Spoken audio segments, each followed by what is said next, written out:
So I've already done that side. I'm going to show you how I take this side apart.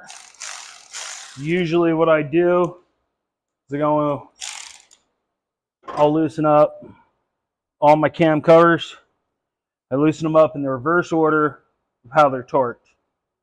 And I know about how they're torqued. It's usually in a circle pattern from the inside outward. So I'm going to start in a circle pattern from the outside inward. And I just crack a few of them loose.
So I just started on the outside, worked my way around it.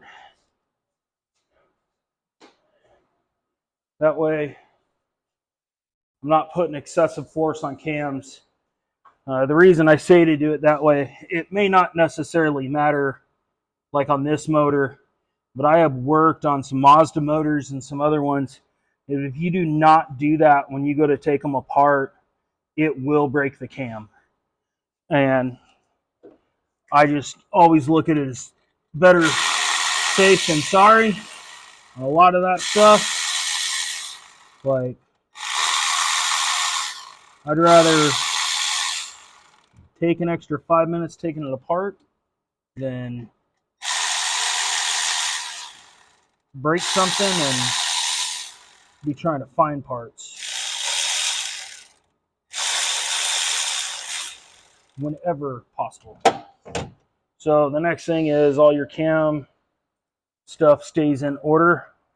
These are all marked and they have arrows just like main caps or anything like that. So it's not a huge deal on these, but I still like to set things in order. That way I know. And then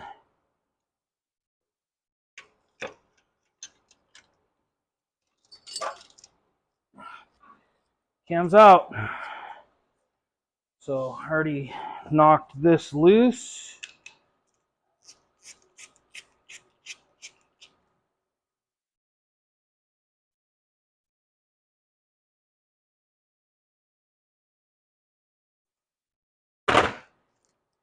As I said before, place these bolts. I have new ones. All right, old cams. So I'm going to show you guys how to do the cam phaser limiter on this.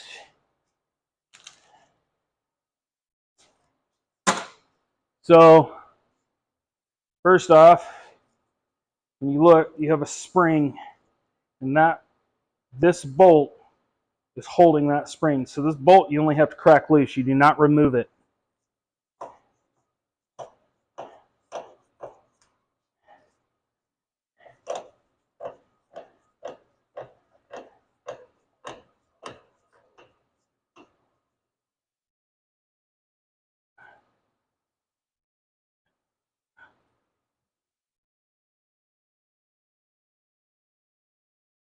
And I'm not getting that super tight. I'm just getting it tight enough that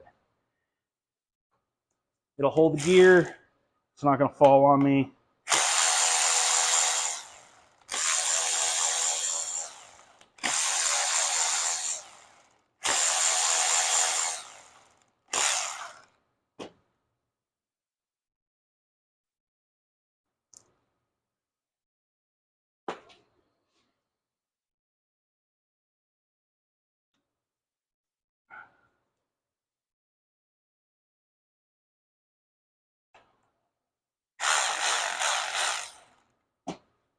And I'm getting it just loose enough that I can flip that around like that.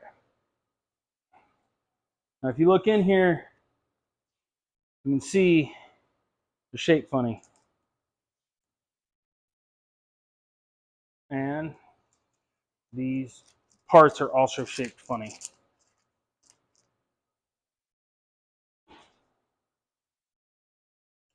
So you just drop them in.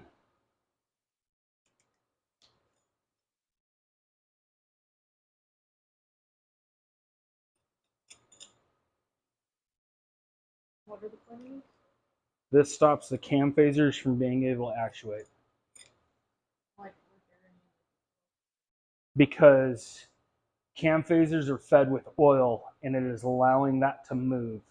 These are vanes, and oil gets pressurized and actually allows this gear to move in that movement. So you have that much degree of movement in your cam for your VVT to be able to adjust your timing. So what a lot of people don't know about timing is locked is fully advanced. It adds oil pressure to retard. It always retards the timing is what it does. So when you're locking this in an advanced form, not a retard form. Meaning, when you go to downshift on these, and it's a big difference between, say, like a push rod motor and these, when you downshift, usually you're using the engine as a brake. It does not do that nearly as hard because it retards the timing when you do that and you're not on the gas, so you're not consuming as much and it's not making power, which means your car doesn't slow down as fast. It does things like that. It makes it where it so adding those pieces in there is a what? adding those pieces in there is a Uh or yes and it's a no. modification. It is a modification, but more than anything what it is taking something out that my problem with it is that if you have to replace these and you replace those with OE Ford factory phasers, it is cheaper or almost the same price to put lockouts in these, use your favors, and tune your car for most tuners than it is to just put new phasers in. It's like the same price. Well, I'd rather lock it out and never have to worry about doing cam phasers again. I don't want to have to worry about my cam phasers going out in 50, 100, 200,000 miles, whatever it may be. I just don't ever want to have to tear this apart to deal with this part again. From a performance standpoint, locking it out, you're able to control timing in a different manner. You can usually gain more power off of it by locking them out because you can run a larger camshaft, a wider camshaft, and you can make your duration specs and not be limited on, oh, I can only go this big because it's going to fluctuate, it's going to move. Also, most aftermarket tuners, when you go into tuning those, they don't want to tune variable valve timing. It's, from what I understand, it's extremely complicated. There's some people that do it, some people don't. It's hard to find somebody that does want to do it and wants to mess with it because it's not a tried and true thing. Just, oh, we do it this way and that always works. So it's very much of a, there's a lot more money in tuning when you start doing VVT. So I'd rather do basic. I can tune this myself with HP tuners. I'm not going to have to worry about it. I can set my timing to what I need it to be. I can check my plugs. I can shove in an air-fuel ratio. I'm not going to have to worry about tapping a valve on a piston, anything like that. So now we're just going to remove all the cam followers that we don't want in here now.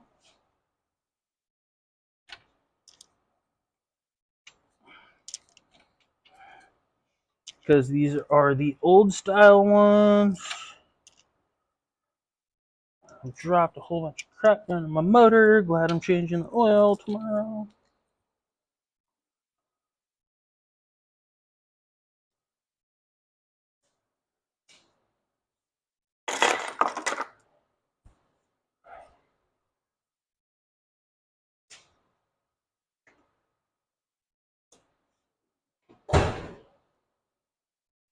I had that where it was very...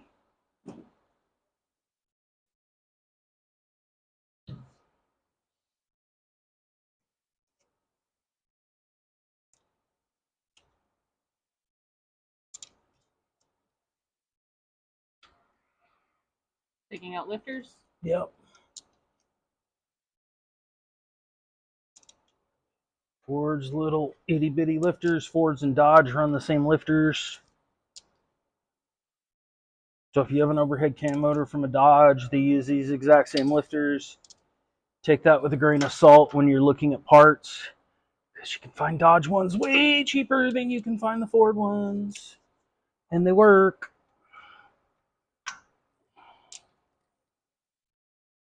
So these are like the same lifters that Dodge puts in their 4.7 overhead cam motor. I think they're newer 3/8 that way. They use the same ones. I will tell you right now, my Marauder that has Cobra intake cams have Dodge lifters in it, not Fords. Just because they were like $60 cheaper when you have to buy 32 of them.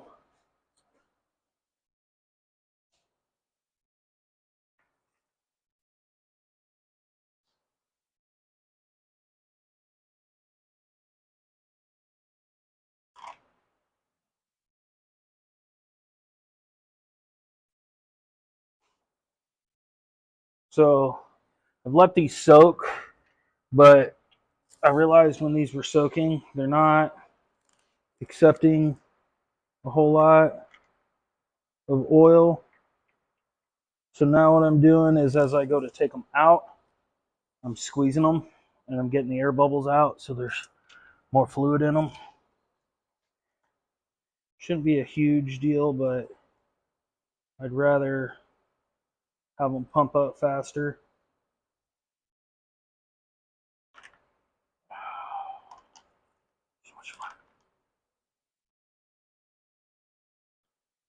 Basically what you do is you stand them up and you push on the top of them, and you get about 3-4 pushes, and then you can't push on it no more. And that's how you know they're filled.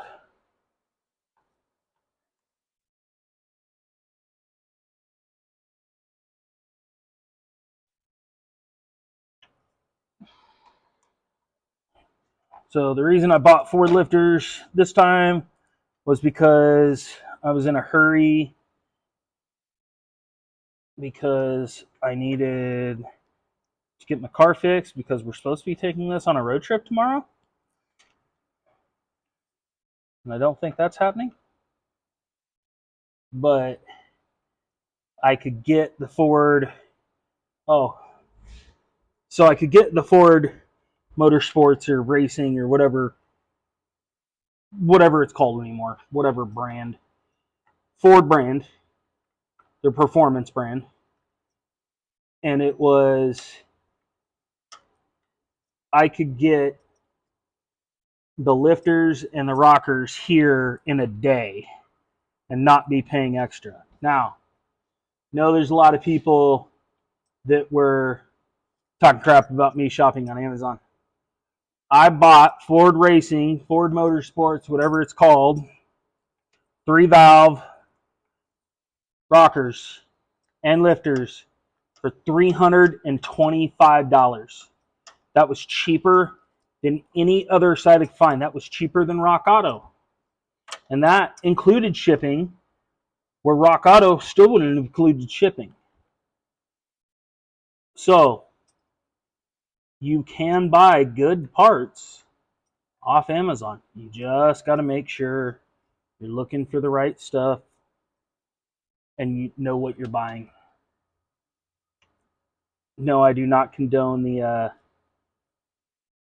Yoshi brand, whatever, or the CMBC brand. Those are just no-name off-brands. Yes, I understand that. That's about equivalent to going and buying a Duralast part. Or I shouldn't say a Duralast part. Let's go with Value Craft, because I think that's what they're opening.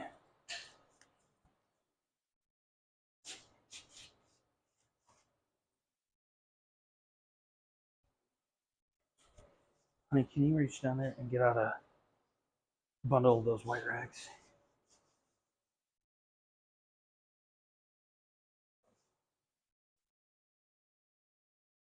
Thank you.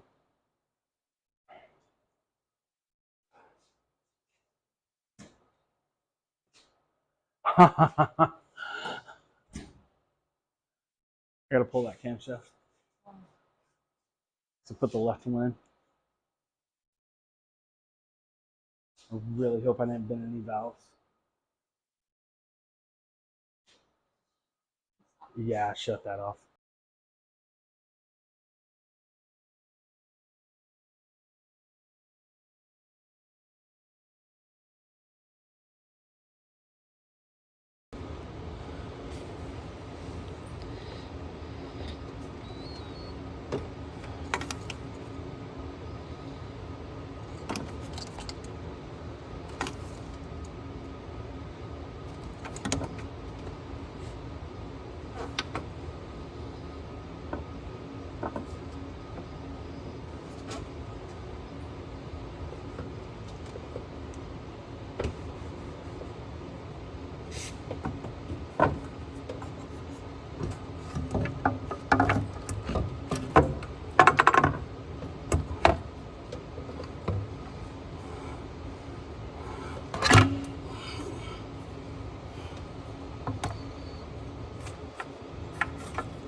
it because it needs to build up oil pressure in all the lifters and everything. Okay.